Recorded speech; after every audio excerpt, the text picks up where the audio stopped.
പശ്ചിമേഷ്യൻ യുദ്ധം മറ്റൊരു ഘട്ടത്തിലേക്ക് കടക്കുന്നതായി സൂചന. മിഡിൽ ഈസ്റ്റിൽ അണിനിരന്നുകൊണ്ട് അവിടെ വലിയ രീതിയിലുള്ള ഒരു സന്നാഹമാണ് ഇപ്പോൾ ട്രംപ് ഒരുക്കിയിരിക്കുന്നത്. അതായത് മൂന്നാമത്തെ വിമാനവാഹിനി കപ്പൽ കൂടെ മിഡിൽ ഈസ്റ്റിലേക്ക് എത്തിച്ചേർന്നിരിക്കുകയാണ്. ഇവിടെ ട്രംപ് എന്തിനുള്ള പുറപ്പാടാണ് നടത്തുന്നതെന്ന ചോദ്യങ്ങളടക്കം ഉയർന്നു കേൾക്കുകയാണ്.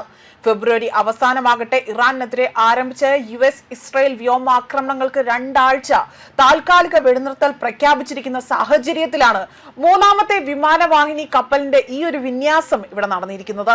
അമേരിക്കയുടെ USS ജോർജ് W. ബുഷ് പടക്കപ്പൽ വ്യൂഹമാകട്ടെ പശ്ചിമേഷ്യയിൽ എത്തിയതായി തന്നെ അമേരിക്കൻ സൈന്യം വ്യക്തമാക്കിയിരിക്കുകയാണ്.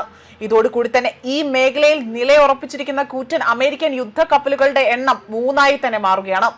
ഏപ്രിൽ 23 വിമാനവാഹിനി കപ്പൽ ഇന്ത്യൻ മഹാസമുദ്രത്തിലെ US സെൻട്രൽ കമാൻഡിന്റെ പരിധിയിൽ എത്തിയതായിട്ടാണ് ഇപ്പോൾ ഇവിടെ സൈന്യം തന്നെ സ്ഥിരീകരിച്ചിരിക്കുന്നത്.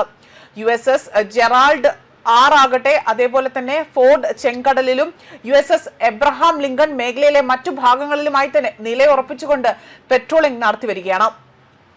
അതേപോലെ ഫെബ്രുവരി അവസാനം ഇറാനെതിരെ ആരംഭിച്ച ഇസ്രായേൽ വ്യോമാക്രമണങ്ങൾക്ക് 2 ആഴ്ചത്തെ താൽക്കാലിക വെടിനിർത്തലാണ് പ്രഖ്യാപിച്ചിരിക്കുന്നത്.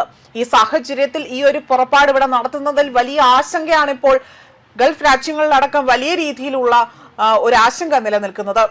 മാത്രമല്ല ഈ വിന്യാസം ഇപ്പോൾ കൂടുതൽ ശ്രദ്ധ ആകർഷിക്കുകയാണ്. ഈ യുദ്ധങ്ങൾക്കെല്ലാം തന്നെ, അതായത് യുദ്ധങ്ങൾക്കൊപ്പം തന്നെ പിന്തുണയ്ക്കായി തന്നെ മറ്റു നിരവധി സായുധ കപ്പലുകളും ഈ മേഖലയിൽ വിന്യസിപ്പിച്ചതായി തന്നെ റിപ്പോർട്ടുകൾ സൂചിപ്പിക്കുന്നുണ്ട്. ഇതിലൂടെ തന്നെ പശ്ചിമേഷ്യയിൽ തങ്ങളുടെ സൈനിക സാന്നിധ്യം ശക്തമാണ് എന്നതാണ്, അല്ലെങ്കിൽ അതിൽ കൂടുതലധികം ശക്തമാക്കാനാണ് അമേരിക്ക ലക്ഷ്യമിടുന്നത്. അതേസമയം ഇറാൻ ആകട്ടെ ഹോർമോസ് കടലിടുക്കിൽ മൈനുകൾ സ്ഥാപിക്കാൻ ശ്രമിക്കുന്ന ഇറാന്റെ ഏതുതരം ബോട്ടുകളെയും അവിടെ കണ്ടാൽ ഉടൻ തന്നെ വെടിവെച്ച് വീഴ്ത്താൻ അമേരിക്കൻ നാവികസേനയ്ക്ക് പ്രസിഡന്റ് ഡൊണാൾഡ് ട്രംപിന്റെ കർശന നിർദ്ദേശം ഉണ്ടായിരിക്കുകയാണ്.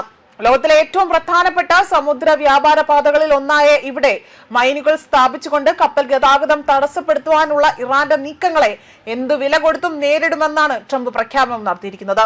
യാതൊരു വിധത്തിലുമുള്ള മടിയും കൂടാതെ തന്നെ ശത്രു ബോട്ടുകളെ തകർക്കാനാണ് സൈന്യത്തിന് ഇവിടെ ഉത്തരവ് നൽകിയിരിക്കുന്നതെന്നും വ്യക്തമാക്കുന്നുണ്ട്.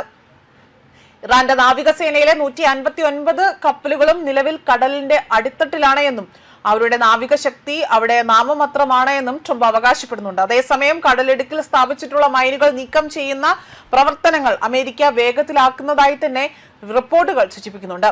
ഈ പ്രവർത്തനങ്ങളുടെ വേഗതയും വ്യാപ്തിയും 3 ഇരട്ടിയായി തന്നെ വർദ്ധിപ്പിക്കാൻ താൻ നിർദ്ദേശിച്ചതായും ട്രംപ് വ്യക്തമാക്കി.